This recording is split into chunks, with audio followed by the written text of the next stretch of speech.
¿Qué tal? Bienvenido a nuestras pláticas cotidianas en materia de extradición. Te recuerdo que puedes escribirme al correo electrónico ah-mediovilla@hotmail.com. Son bienvenidas tus preguntas, tus puntos de vista, tus razonamientos e incluso tus críticas acerca de lo que hemos venido platicando. Hoy vamos a abordar un tema que los autores han denominado como clases de extradición o diferentes tipos de extradición, aunque yo he sostenido constantemente que para mí la extradición es única, pero que se puede clasificar de diferentes formas dependiendo las circunstancias que se vayan presentando o dependiendo incluso la posición que guarden los diferentes países que entran a la relación de extradición. Bajo este parámetro, entonces, tendríamos que existe la denominada extradición activa y la extradición pasiva. ¿A qué se refieren estas? Pues precisamente a la posición que guarda cada uno de los países. Se dice que realiza extradición activa el país requirente, en tanto que realiza extradición pasiva el país requerido. ¿Por qué se les denomina de esta manera? Desde mi punto de vista, se denomina extradición activa la que hace el país requirente porque es precisamente el que motiva, el que impulsa o el que excita al país requerido para efecto de que entre en tramitación. En tanto que se le denomina extradición pasiva porque el país requerido tiene que permanecer de manera pasiva precisamente mientras no sea incitado o excitado por el país requirente. Otra clasificación que tendríamos sería la de extradición procesal y extradición ejecutiva.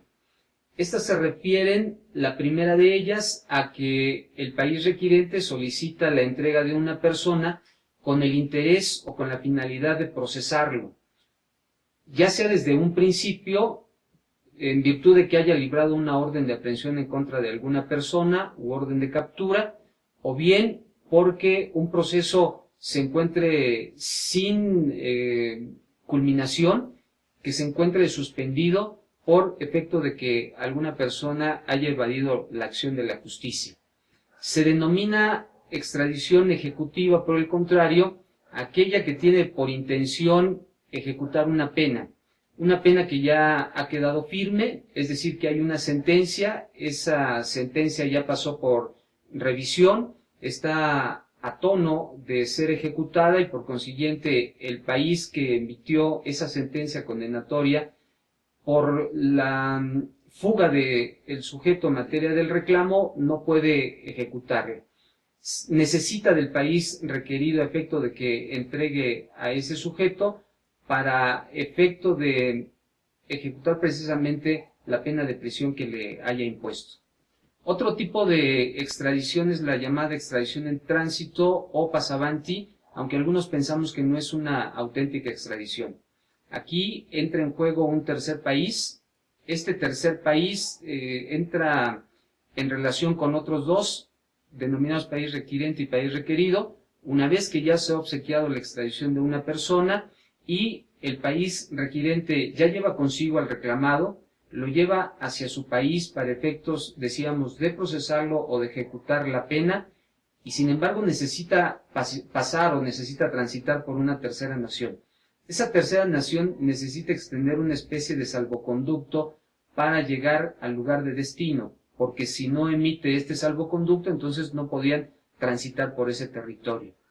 En pleno siglo XXI yo he comentado que me parece que este tipo de extradición ya estaría en desuso, porque regularmente las entregas que se hacen son en los aeropuertos de los países con toda una comitiva mediante la cual se levanta un acta circunstanciada, acuden tanto agentes de un país como de otro, incluso médicos legistas para establecer las condiciones en que se entrega a una persona, y esta regularmente es conducida en aeronaves oficiales con toda la seguridad que el caso requiere. Bajo estos parámetros, quisiera comentar que en alguna ocasión me preguntaron si era posible que a una persona la condujeran en un vuelo de carácter comercial. Yo comenté en aquella ocasión que nada impedía que a una persona se le llevara en un vuelo comercial, pero que sin embargo no sería lo más conveniente, por las cuestiones de seguridad mismas.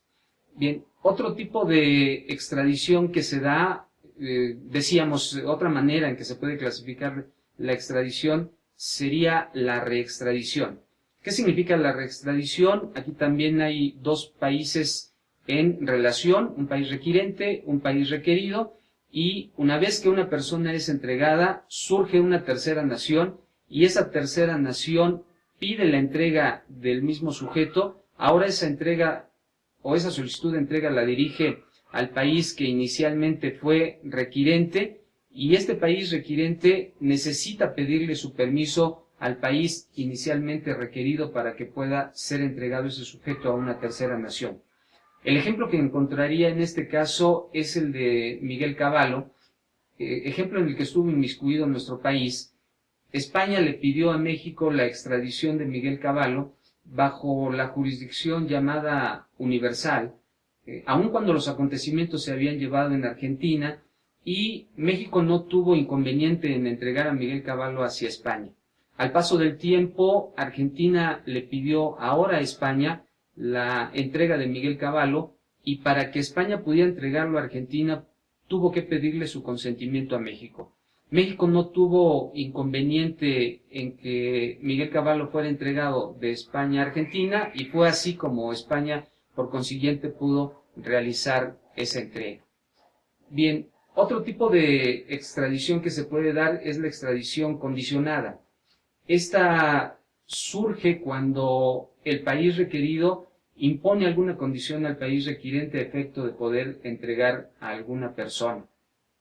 Este tipo de extradición se da en aquellos casos en que la persona pudiera ser sometida a la pena de muerte, o es el ejemplo clásico en que se pudiera dar la extradición condicionada. ¿Qué es lo que sucede bajo este aspecto? Pues que cuando un país tiene señalada la pena de muerte y pide la entrega de un sujeto que merecería esa pena, el país requerido puede entregar a esa persona, pero bajo la condición de que no se imponga o de que no se ejecute dicha pena capital. En el caso de México, hemos comentado en algunas ocasiones que la jurisprudencia que existe hoy en día proveniente de la Suprema Corte de Justicia de la Nación nos parece un tanto endeble, porque no requiere mayores circunstancias bajo las cuales se pueda asegurar la nación mexicana de que efectivamente un país cumpliría con esos compromisos de no imposición o de no ejecución de la pena capital. Y comentábamos también que hace algunos años, casi una década, México le exigía a Estados Unidos de Norteamérica que se comprometiera a no imponer la cadena perpetua, hoy considerada ya no una pena inusitada. Otra clasificación que pudiéramos hacer es la llamada extradición voluntaria o extradición sumaria.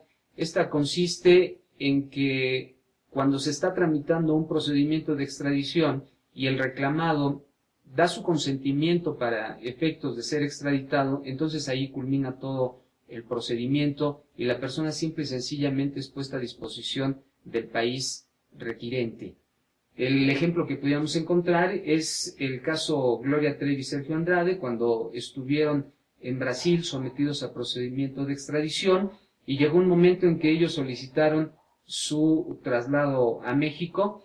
En ese caso, el gobierno brasileño ya no hizo mayor trámite, simple y sencillamente dejó a disposición del gobierno mexicano a ambas personas. Y culminaríamos la clasificación que estamos haciendo con dos temas sumamente interesantes que tienen que ver prácticamente con lo mismo. Son las llamadas extradición diferida y la extradición temporal. Para que se den estas dos clases de extradiciones, es necesario que una persona esté siendo procesada en territorio del país requerido por hechos distintos por los que se pide su extradición.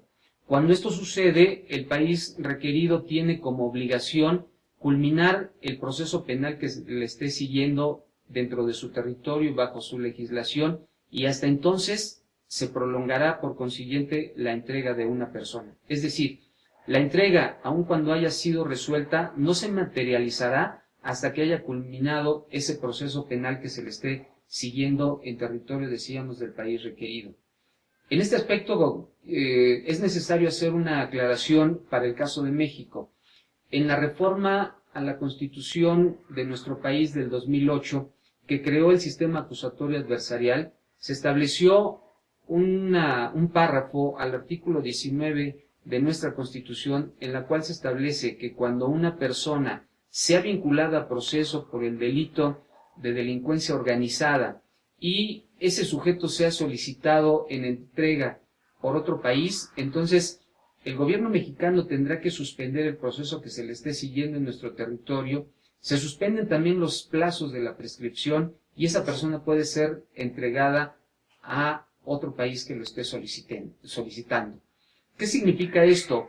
Pues que en el caso de México no existiría extradición diferida para aquellos casos de delincuencia organizada.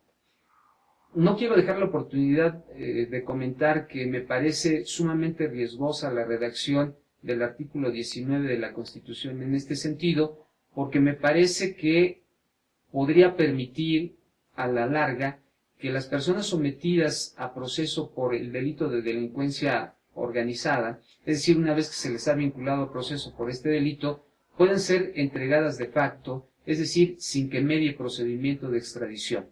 Esto en virtud, decía, del tipo de redacción que existe en el artículo 19 de la Constitución. Y, finalmente, cuando una persona está siendo procesada en territorio del país requerido y es solicitada en entrega a otra nación para el efecto de procesarla, una vez que culmina el proceso que se le esté siguiendo en territorio del país requerido, y si se le impone una pena en esa nación, entonces ese sujeto puede ser entregado solamente el tiempo necesario para que en territorio del país requiriente se le lleve a cabo un proceso, al cabo del cual tendría que ser regresado a el país que inicialmente fue requerido para efecto del cumplimiento de la pena. Pudiera suceder, desde luego, que en territorio del país requirente también se le impusiera una pena. Aquí tendrían que mediar algunos tratados internacionales que ya no son materia de extradición, sino que son de colaboración internacional en materia penal y que ambas penas las pudiera cumplir en una sola nación. Regularmente esta nación tendría que ser aquella de donde él sea originario o bien en aquella nación en la que tenga mayor acercamiento por el idioma, por las costumbres de este país. Pues hasta aquí la clasificación que pudiéramos hacer de los tipos de extradición que tradicionalmente se pudieran presentar y en esta ocasión aquí dejamos nuestra charla, no sin antes seguirte invitando para que me escribas al correo electrónico que he venido mencionando, ah-mediovilla@hotmail.com. Hasta pronto.